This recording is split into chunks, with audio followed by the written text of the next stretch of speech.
Hi everybody, Kerala, God's own country. Today is 18th, 19th January 2023. Let us have a quick discussion of all these important topics. See, आज 19th है, 26th तक थोड़ा irregular हो सकता है newspaper. After 26th हम इसको regular format में कन्वर्ट कर देंगे. ओके, द गुड टिम्बर, ये काफी अच्छा पोयम है. Have a look. Your thoughts and the reality. At times क्या होता है, हमारी बहुत सारी जो बातें होती है ना, it's all in our head. उसका वास्तविकता से कोई लेना देना नहीं होता है. सो टाइम टू टाइम हमें हमारे थॉट्स और रियलिटी इन दोनों में सिंक करते रहना चाहिए. This is Prelims 2023 course for a nominal fee of rupees 1111. You can join this course. इसमें entire syllabus of UPSC CSE preliminary examination हम cover कर रहे हैं. आफ्टर नोटिफिकेशन रिवीजन राउंड्स होंगे, वो भी हम इधर ही कवर करेंगे.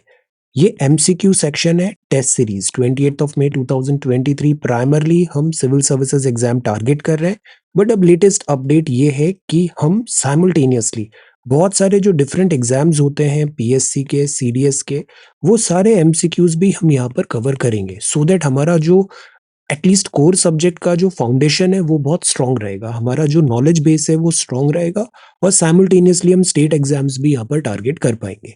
और आज जो सेशन होगा, उस सेशन में हम कॉन्स्टिट्यूशनल डेवलपमेंट के सारे सवाल डिस्कस करेंगे, पीवाईक्यूज आगे देखेंगे, और एक क्विज भी करेंगे हम on this polity, Indian polity. So this is test series. ये दोनों कोर्सेज सेपरेट हैं. Prelims 2023 is a separate course. Test Series 2023 is a separate course. The fee is nominal and it is required to conduct these courses. So it is not free. There is a nominal fee. Nominal fee is required. Okay. Then this is Telegram quiz. So every day we are having 5 such multiple choice questions. Join. ये vocabulary है. Disposition का मतलब होता है a kind of स्वभाव, nature, character, mentality. Deter होना मतलब उसको रोकना, थामना, डिस्करेज करना, डिसुएड करना, स्कैर ऑफ करना. डिमीन करना मतलब नीचा दिखाना, cause a severe loss in the dignity of and respect of someone और समथिंग. ऐसा हम बोलते भी है ना, to belittle others is to be little. Haywire means it is going out of order, erratic, faulty. Dovetail है मतलब सहमत होना, टू बी इन अग्रीमेंट और every on every point, according, agree होना. So this is dovetail, haywire, demean, deter and disposition. ये quiz number 237 है. Madhubani folk painting art is the traditional art of Bihar. Young girls is the famous work of Amrita Shergill.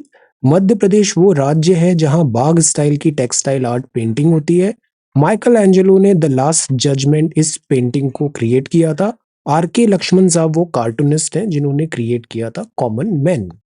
आज के सवाल है use of this, 1 minute. Alright. So use of an attractive masquerade or mask, मुखौटा, is associated with which dance form? एक dance form है जिसमें बड़ा elaborate ऐसा मास्क होता है. दिस एक मास्क मुखौटा होता है. To which state does the traditional folk dance Gotipua belong? Of which state is Nautanki a folk dance? Which gharana of classical singing did late Pandit Bhimsen Joshi ji belong to? Anushka Shankar is related to which musical instrument? So these are 5 questions for today. आज का CSAT का ये सवाल है. Read this passage carefully and answer this question. यहाँ आप most logical corollary क्या draw कर सकते हैं.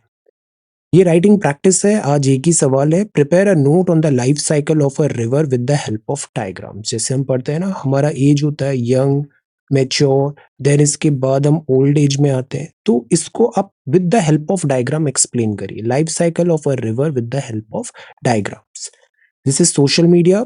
रायबरेली की काष्ठ कला. तो उत्तर प्रदेश स्थित रायबरेली ने काष्ठ कला के क्षेत्र में अपनी एक विशेष पहचान बनाई है. यह लकड़ी से बने दरवाजे, खिड़कियां, सजावटी उत्पाद ये बड़े पॉपुलर हैं. लखनऊ, कानपुर और प्रयागराज जैसे नगरों में इसकी काफी डिमांड है. So this is Indian wood craft. Can you identify this dance form? Guess the name of this dance form. Big picture में ये कौन सा डांस फॉर्म है, कौन सा? देखो यहाँ पे भी एक बिग दिस अट्रैक्टिव मास्क पहना हुआ है. ग्रीन रिजोल्यूशन फॉर लाइफ में जे का मतलब होता है जुडिशियस यूज ऑफ रिसोर्सेज. तो गांधी जी ने एक मंत्र दिया था, philosophy of minimalism. Philosophy of minimalism मतलब जो एसेंशियल चीजें हैं वो करना चाहिए, no necessary fancy and other things. Minimalism. Don't extract more than the carrying capacity. Don't waste away water, food, trash, pieces of clothing, footwear, accessory, and other articles. So what is this J? J means judicious use of resources. ये मैं जितने भी keywords यहाँ पे ऐसे बताता हूँ ना, these are all government approved, और ये आप एज इट इज अपनी आंसर राइटिंग में, आर्ग्यूमेंट्स में, you can use it everywhere. Interview में आप बोलो जुडिशियस यूज ऑफ रिसोर्सेज और उसको लिंक करो गांधी जी का तलिस्मान। ये जो एग्जाम है, मैं हर बार ये बताता हूँ कि ये यूपीएससी सीएससी का एग्जाम ऐसा एग्जाम नहीं है कि आपने 4 किताबें पढ़ ली, एक कोचिंग में पढ़ लिया और फिर आप सोचो कि आप बहुत अच्छे से क्वालिफाई कर जाओगे। नो, साइमल्टेनियसली आपको बहुत सारी ना बैकग्राउंड अलाइड चीजों में भी अच्छा बनना पड़ेगा, सप्लीमेंट्री नॉलेज में भी। सो दैट इज वाई ये सारी चीजें ना आप अपना ओरिएंटेशन डेवलप करिए towards this syllabus of this examination. Like J, judicious use of resources, environment, ecology से इसको कनेक्ट करिए, ये चीज आपको बहुत हेल्प मिलेगा। अब जैसे देवेंद्रनाथ टैगोर जी है, अमृत महोत्सव है, तो remembering the great social reformer and father of Gurudev Rabindranath Tagore ji on his death anniversary.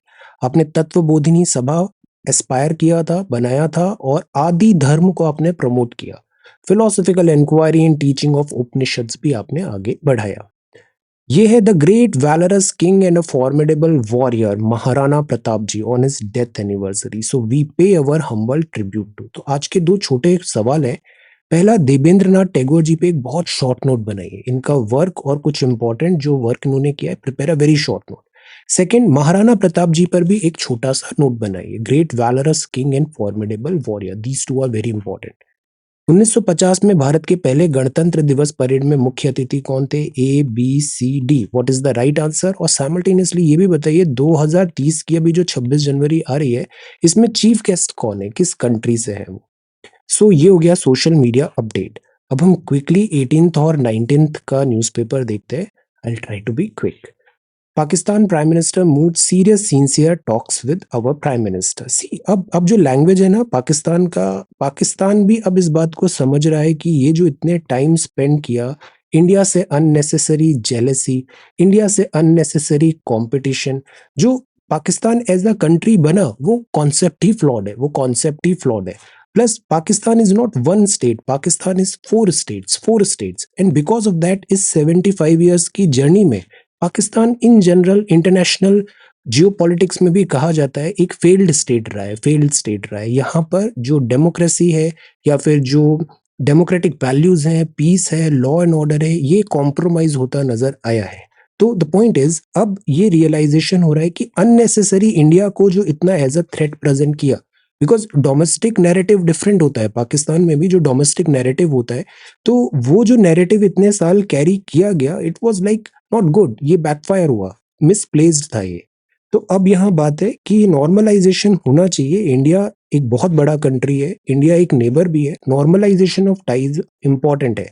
Plus ये एड्रेस भी किया कि अभी जैसे जो वॉर हुआ था, Pakistan fought several Wars with us, और उसके बाद प्रॉक्सी वॉर भी हुआ in the form of terrorist, but again ये सब चीजों ने पाकिस्तान को ज्यादा डिफिकल्टी पे रखा, बिकॉज ये जो नेगेटिव माइंडसेट होता है, ये it is more like a Frankenstein monster. जैसे जो टेररिज्म है, टेररिज्म इज लाइक वर्ड तो इम्पैक्ट हुआ है, बट टेररिज्म का जो सबसे बड़ा अगर कीमत किसी ने चुकाई है तो वो खुद पाकिस्तान है। सो दैट इज वाई ये अब यहाँ रियलाइजेशन हो रहा है, this is there, which is again we welcome this, normalization होना चाहिए टाइज का India and Pakistan. UNSC sanctions committee blacklist this Lashkars these, and then backing Sri Lanka, India sends financing assurance to IMF। So Sri Lanka भी grave crisis में है, economic crisis में है, sea factor, China, debt trap, diplomacy. अब इसमें IMF important है। IMF क्या करता है? बेल आउट करता है। आईएमएफ आपको अननेसेसरी अगर फाइनेंस में, इकोनॉमी में स्ट्रेन आ रहा है तो आईएमएफ आपको बेल आउट करेगा, बट आईएमएफ की जो हेल्प होती है उसके साथ कंडीशंस अप्लाइड होता है। कंडीशंस अप्लाइड होता है कि आपको रिफॉर्म्स लाने पड़ेंगे, आपको फिस्कल प्रूडेंस लाना पड़ेगा, आपको इकोनॉमी ओपन करनी पड़ेगी, सर्टेन जो स्पेंड थ्रिफ्ट एटीट्यूड है उसको दूर करना पड़ेगा। So IMF just like that help नहीं करता। आईएमएफ हेल्प तब करता है जब आप साइमल्टेनियसली जो इकोनॉमी है उसको करेक्ट करने के लिए आप मैक्रो इकोनॉमी, माइक्रो इकोनॉमी में एक स्टैंड आउट आप डिसीजंस लो, स्ट्रॉन्ग डिसीजंस लो। जैसे इंडिया ने 1991 में IMF and this liberalization, privatization and globalization reform. Then this is next page. Two spectators go to death in separate this Manju Viratu events in Tamil Nadu. अब ये फिर वही बात है कि एक तरफ कल्चर राइट्स हैं अबाउट दिस जल्लीकट्टू, दूसरी तरफ बात आती है अगर लाइफ लॉस हो रहा है, चाहे बुल का है या फिर ह्यूमन का है, it is a loss. How to control this. Himachal women create livelihood with pine needles. अब देखो हिमाचल जाते हैं, यहाँ का जो वेजिटेशन है वो डिफरेंट है, यहाँ पे स्नो बहुत होता है, तो यहाँ पे वेजिटेटिव एडेप्टेशन हुआ है. पाइन नीडल्स, तो यहाँ पे ट्रीज डिफरेंट है, यहाँ पे आपको सैंडलवुड नजर नहीं आएगा, यहाँ पे पाइन नीडल्स होगा, कोनिकल फॉर्म में होगा, लाइक दैट, सॉफ्ट वुड होगा. तो इन पाइन नीडल से ये यहाँ पे वेरियस लाइक एक्टिविटीज कर रहे हैं, जैसे आप ट्रे बना रहे हैं, देन ज्वेलरी बॉक्सेस बना रहे हैं, तो minor forest produce we can say, और with the help of this they are making some livelihood, so which is really good. Because in the end हमने ये भी देखा है कि विमेन एम्पावरमेंट हुआ, any type of empowerment best तब होता है जब आप उन लोगों को फाइनेंशियली स्टेबल करते हो, लाइवलीहुड देते हो उन्हें. This is the true sense empowerment का. तो ये भी एक बहुत अच्छा केस स्टडी है.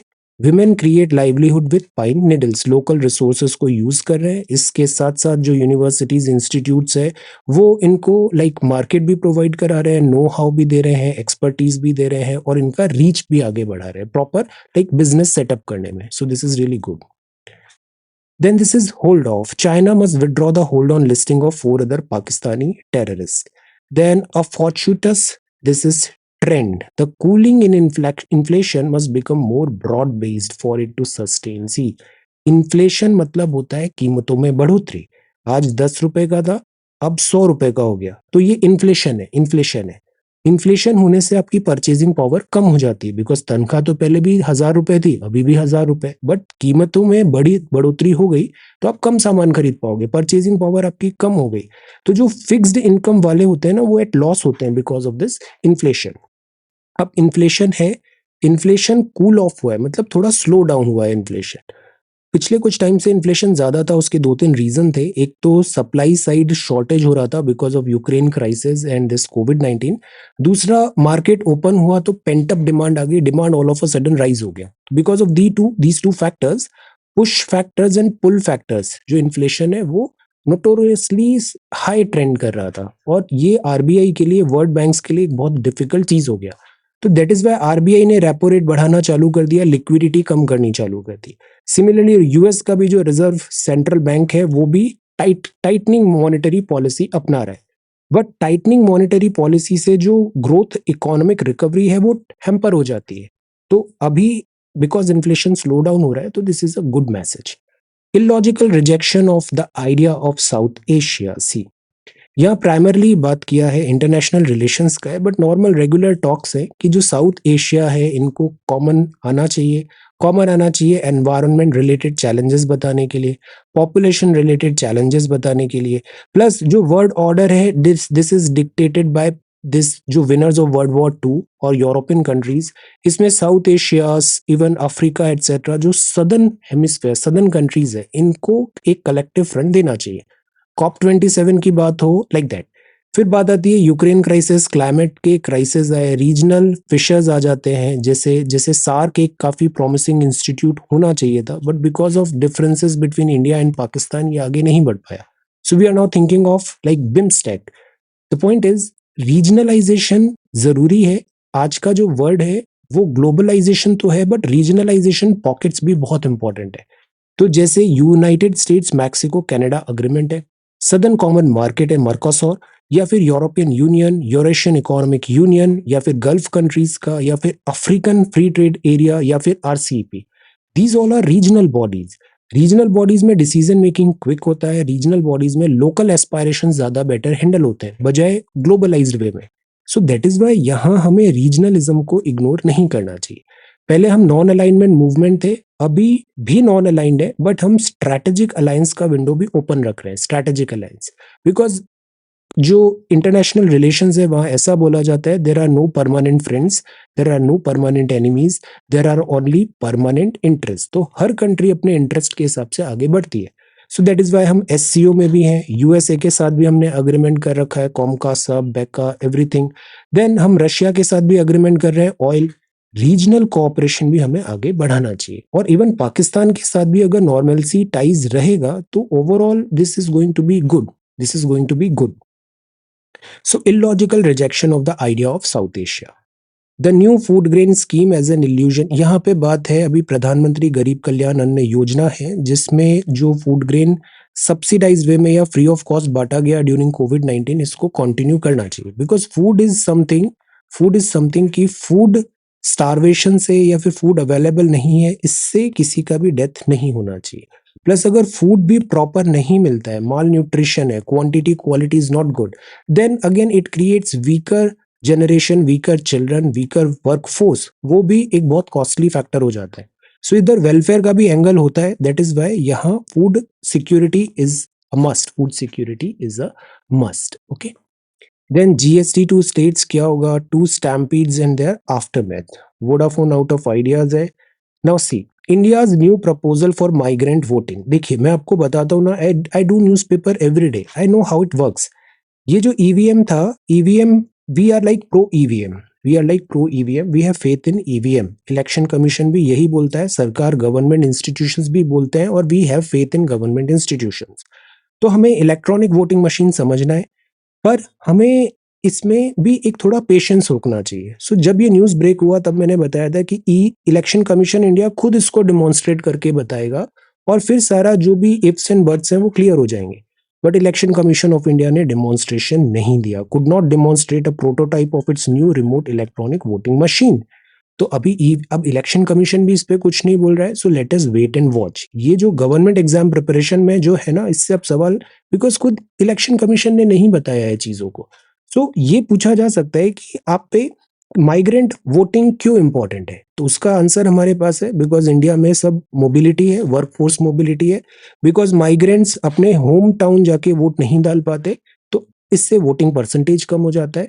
So we are again in favour कि माइग्रेंट वोटिंग होना चाहिए, इवन एनआरआई भी वोटिंग होना चाहिए।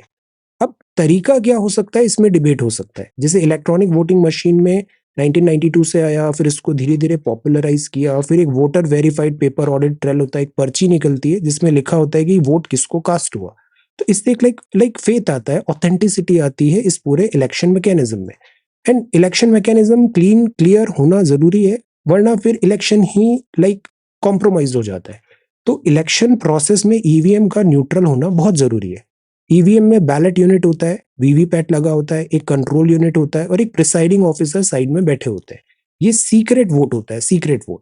प्रिसाइडिंग ऑफिसर जब बटन दबाते हैं देन ओनली आपकी मशीन एक्टिव होती है and you can cast your vote. फिर नेक्स्ट जो वोट आता है उसके बाद वो फिर से रीसेट हो जाती है उसके पहले। सो this is a full proof procedure. और कॉन्टिन्यूसली इलेक्शन कमीशन ने भी बोला है कि ये जो मशीन होती है it is like a calculator, इसको एक्सटर्नली हैक करना वगैरह not possible. Eight the same time ये जो चिप्स होते हैं वो भी बर्न हो जाते हैं इसमें, तो चिप मैन्यू टैम्परिंग भी नॉट पॉसिबल। अब सी इलेक्ट्रॉनिक्स में और दिस जो गैजेट्स हैं, इसमें there could be certain exception, certain case scenarios जब जब पॉसिबल है कि हम शायद इसको टैम्पर भी कर पाए। बट ऐसा डिमॉन्स्ट्रेशन में केवल थ्योरीज आया है, अभी तक ये ऐसा कुछ भी वैलिड पॉइंट नजर नहीं आया है। So we are showing faith on this election commission as an institution के statements and electronic voting machine EVM का as a ballot casting unit. Because EVM आने से बहुत फायदा भी हुआ, इससे पहले पेपर बैलेट होता था, तो हम we can not go back to paper ballot. हमारा कोई छोटी मोटी जनसंख्या नहीं है कि 15 करोड़ 20 करोड़ लोगों का चुनाव कराना है, हमारी 1 बिलियन 1 बिलियन 1.4 बिलियन पॉपुलेशन है। So we can not go back to paper again, paperless होना पड़ेगा। और यहाँ जो एप्रीहेंशन है उसको हम सॉल्व करें, we can work in that direction. But इसमें बहुत पीएचडी करने की जरूरत नहीं है। माइग्रेंट वोटिंग जो मशीन कॉन्सेप्ट आया था इसको समझना है, बाकी मशीन्स का बहुत ज्यादा टेक्निकल नो हाउ में नहीं जाना है। इवन इलेक्शन कमीशन ने भी प्रोटोटाइप अभी शो नहीं किया, it's a wastage of time at this stage. Okay, then this is decoding the legacy complex politics of Subhash Chandra Bose ji. Burn the midnight oil, जैसे आप लोग तैयारी कर रहे हो, बर्न द मिडनाइट ऑयल, दिन रात मेहनत कर रहे हो, that is burn the midnight oil. Okay, we don't hear of oil failure और oil shedding. Okay, doubtful character है मतलब उसमें थोड़ा डाउट है, पर जो डुबियस है वो नेक्स्ट लेवल डाउटफुल हो जाता है, तो मतलब सर्टेनिटी के साथ वहां कुछ डिफिकल्टी है। डुबियस एंड डाउटफुल कहने को दोनों डाउटफुल है, but dubious is next level doubtful. ये इंग्लिश में कुछ जो वर्ड्स होते हैं ये फ्रेंच एक्सप्रेशन भी हो जाते हैं। अब इनका प्रोनाउंसिएशन इंग्लिश का ऑलरेडी डिफिकल्ट है, फ्रेंच प्रोनाउंसिएशन और डिफिकल्ट हो जाता है। अब जैसे ये वर्ड है ना, दिस इज अ वर्ड, इसका मतलब it is a kind of free market. Free market, let people do whatever they want to do. Okay, तो अब यहाँ पे जो वर्ड होता है ना, जैसे ये LAI है, अब ये AI है, तो दिस इज प्रोनाउंस एज, जैसे पेड में प्रोनाउंसिएशन होता है ए, पेड, पेड।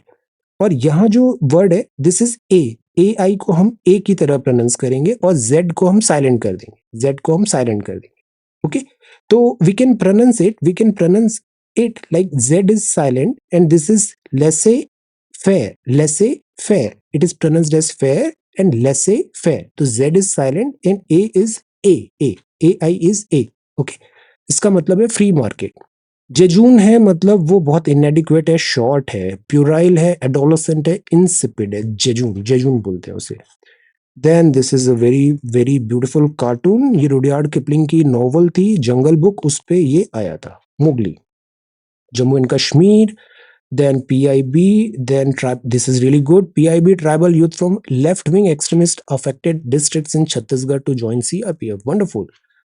तो दिस इज देयर, ये जो गवर्नमेंट है, हमारी इंस्टीट्यूशन है, ये भी बाय द पीपल है, ऑफ द पीपल है, फॉर द पीपल है, तो एलियनेशन नहीं होना चाहिए। लेफ्ट विंग एक्सट्रीमिस्ट एरिया में भी जो सरकार है, जो CRPF है, उसमें भी वहीं के लोग हैं, तो this creates confidence. Utility of advance medical directive, अब सी AK 203 है।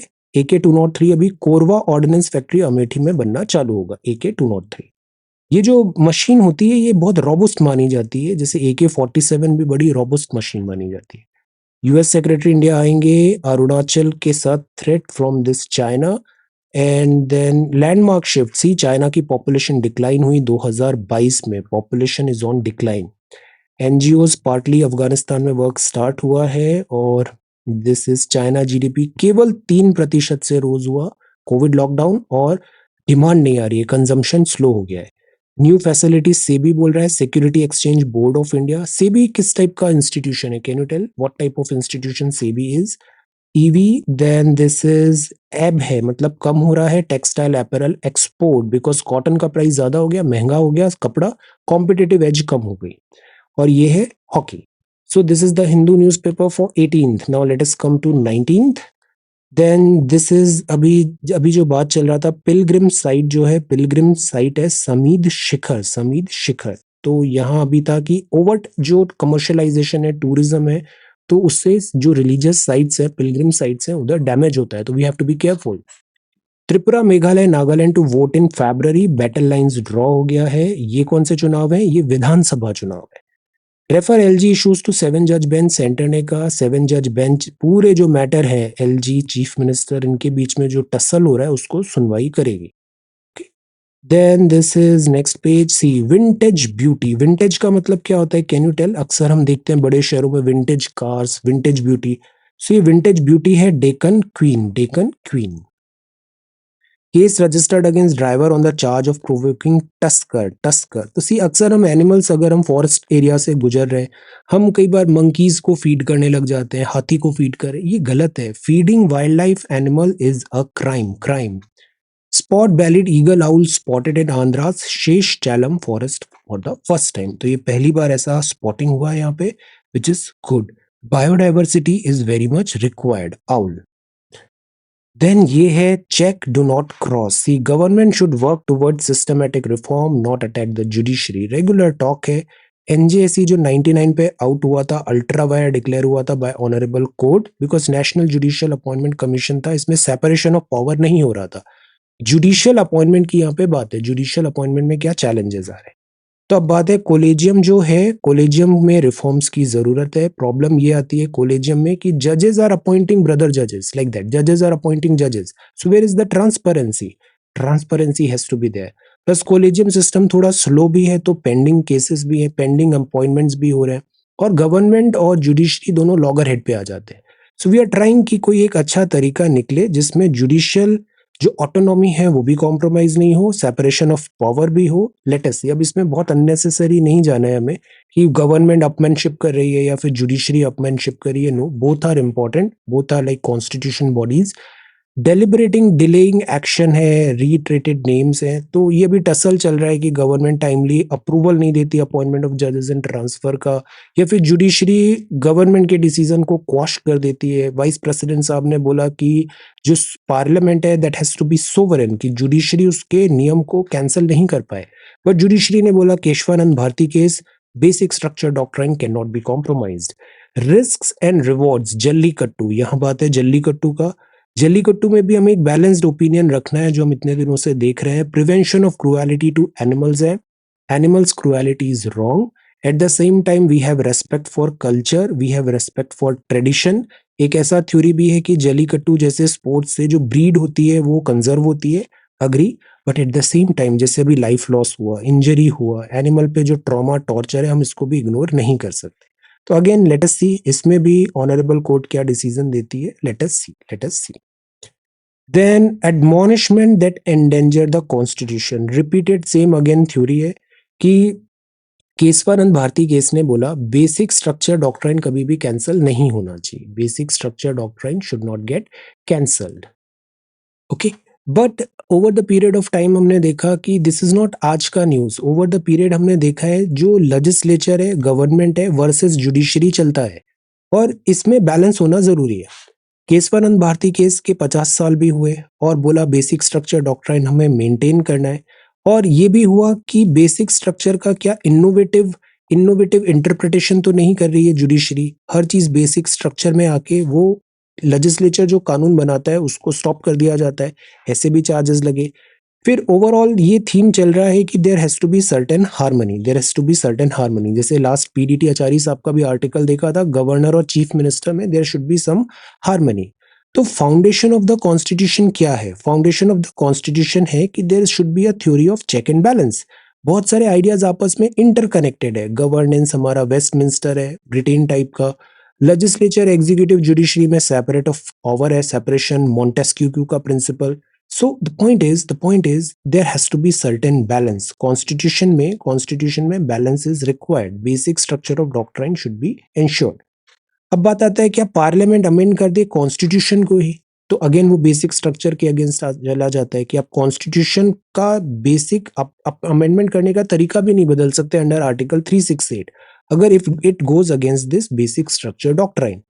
तो द पॉइंट इज इंडिया में पार्लियामेंट कभी भी यूके की तरह सोवरेन नहीं रहा है। इंडिया में कॉन्स्टिट्यूशन सबसे ऊपर होता है। British parliament is sovereign, but Indian parliament जो लेजिस्लेचर है उस पर राइडर्स लगे हैं।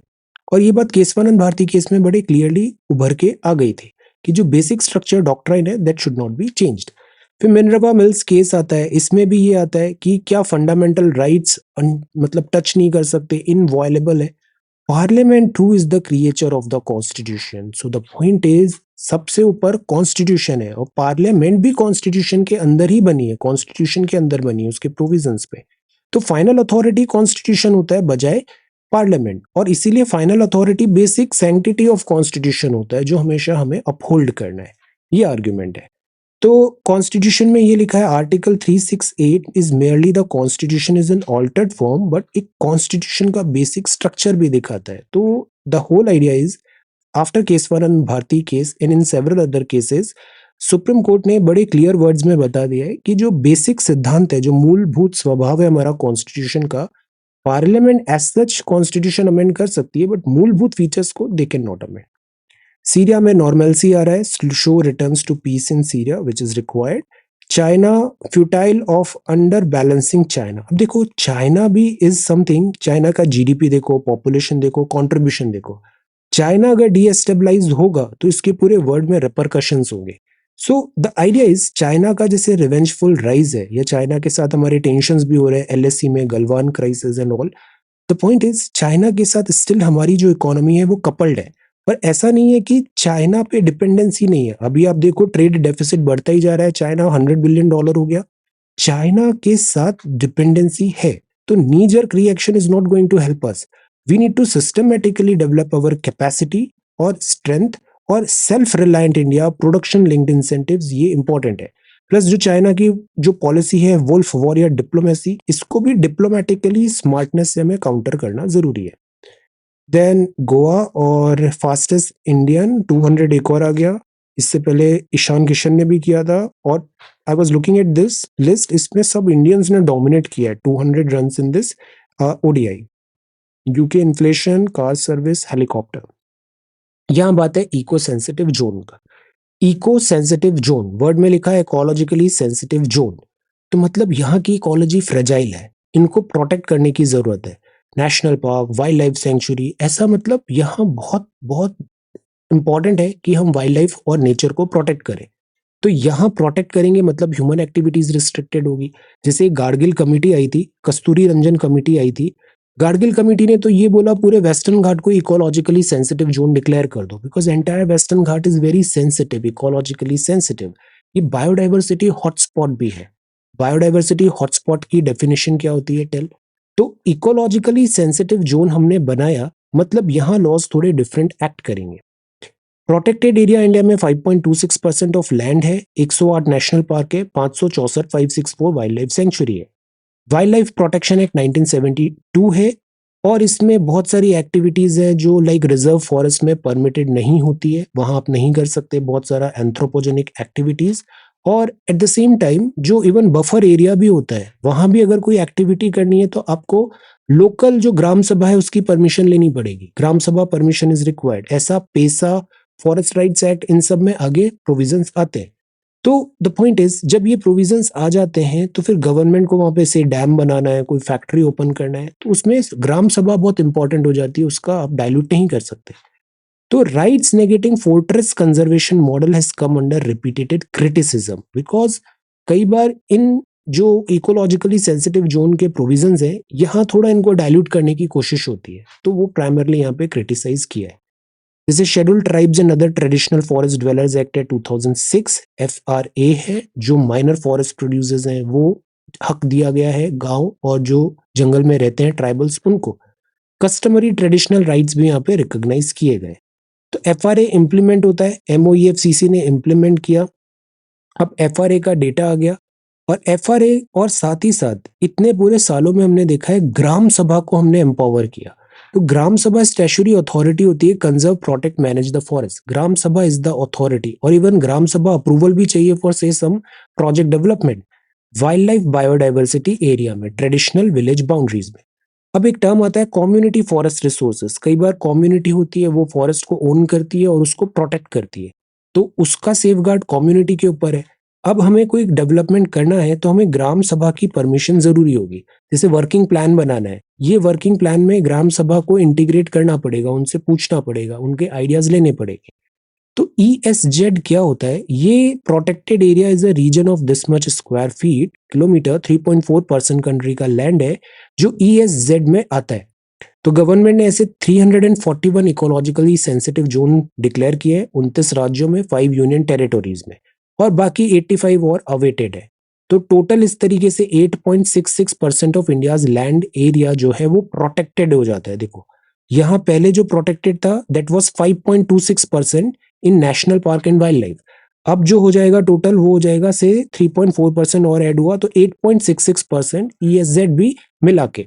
ओके, तो इससे एफआरए हो जाता है। एफआरए अब क्या होता है, फॉरेस्ट जो है यहाँ पे, फॉरेस्ट में यहाँ पे ज्यूरिसडिक्शन मांगना पड़ेगा फॉरेस्ट एरिया से।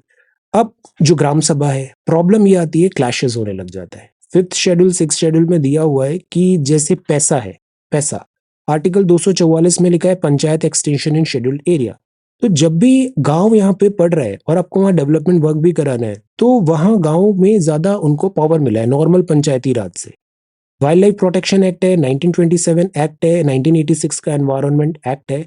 कोशिश की जाती है कि ये पेसा और एफआरए दोनों के विदिन हो। अब इसमें जो नए डेवलपमेंट आ रहे हैं वो उसको डाइल्यूट कर रहा है और उसी से ये विवाद हो रहा है। ईएसजेड का इम्प्लीमेंटेशन होता है स्टेप बाय स्टेप, इसको ईएसजेड को इम्प्लीमेंट किया जाता है इकोलॉजिकली सेंसिटिव जोन में।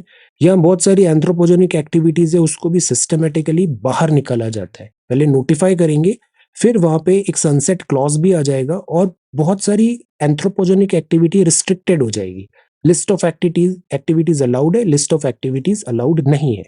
अब बात ये आती है, अगर इसको डाइल्यूट करते हैं तो उससे लोकल्स का भी ऑब्वियसली नुकसान होता है। इकोनॉमिकली एक्टिविटी डाइल्यूट होते हैं तो वहाँ से इकोनॉमी का नुकसान होता है, और इस इन सब के बीच में फॉरेस्ट एक बहुत बड़ा एंटिटी बन जाता है, फॉरेस्ट एंड वाइल्ड लाइफ, जिसको कंजर्व करना फिर एक बहुत बड़ी डिफिकल्टी आ जाती है। तो इस बात पे अभी कॉन्फ्लिक्ट हो रहा है। हमें बस इको सेंसिटिव जोन क्या होता है इसका थोरो नॉलेज होना चाहिए। Viral nutrition new study reveals microbes nourished bye consuming viruses. Viruses living भी होता है, डेड भी होता है। देन फर्स्ट कजिन मतलब direct direct child of your uncle और ऑन्ट, और सेकंड कजिन मतलब the child of your parents first cousin, तो वो सेकंड कजिन हो जाता है। वंडर जब होता है, then there is some curiosity, you are in awe, wonder, I wonder what time it is, okay. तो you are having certain curiosity, okay. अब जैसे एक वर्ड होता है एक्स, एक वर्ड होता है फॉर्मर। तो एक्स चीफ मिनिस्टर है, मतलब अभी जो चीफ मिनिस्टर है उसके ठीक पहले वाला जो है वो एक्स कहलाएगा। बट अगर बहुत सारे चीफ मिनिस्टर्स हो गए तो वो फॉर्मर कहलाता है, फॉर्मर कहलाता है, ओके। तो फॉर्मर और एक्स, जैसे अभी हम बात करें, Mr Trump is ex president of USA, but Mr Obama is a former president of USA, okay. तो यहाँ पे लेट लिखते हैं, अगर कोई specified person is no longer alive then late. Preponderant का मतलब होता है having superior power and influence, okay, overriding, paramount है। Then this is fewer VIP invites हैं, 32,000 सीट्स होगी रिपब्लिक डे में। Report flags widening learning gap. सी, ये बहुत बड़ी समस्या है, बच्चों को पढ़ना नहीं आता है, सबसे बड़ी समस्या है, पढ़ना नहीं आता है, लिखना नहीं आता है। क्लासेस क्वालिफाई होते जा रहे हैं बट जो बेसिक रीडिंग एबिलिटी है वो नहीं है। Report flags widening learning gaps. ASER की रिपोर्ट ने भी बोला कि हमारे यहाँ जो बच्चे हैं ना उनमें रीडिंग एबिलिटी कम हो रही है, न्यूमेरिकल एबिलिटी भी कम हो रही है। This is a cause of worry. The point is, जो एजुकेशन है उसको रिवैम्प करने की जरूरत है। अभी नेशनल एजुकेशन पॉलिसी में भी ये बात कहा था। और जो कल्चर डेवलप करना है ना वो भी रीडिंग एंड राइटिंग का होना चाहिए। फॉर एग्जाम्पल यूपीएससी प्रिपरेशन में भी I meet some students, they are really good. उनको बहुत सारी चीजें बातें करा लो, बातें करा लो, they are really good, they know this, they know that, that fancy thing, that fancy name, that fancy professor, that fancy coaching, सब सब पता है उन्हें। बट जब बात आती है क्या आप ये 4 लाइन लिखा हुआ है उसको पढ़ के बता सकते हो। एनसीईआरटीज में भी अक्सर ये फीडबैक आता है कि वह रीडिंग हो रहा है, रीडिंग में इतना समझ नहीं आ रहा है। क्यों समझ में नहीं आ रहा है? आना चाहिए समझ में। You have to improve your reading ability, okay.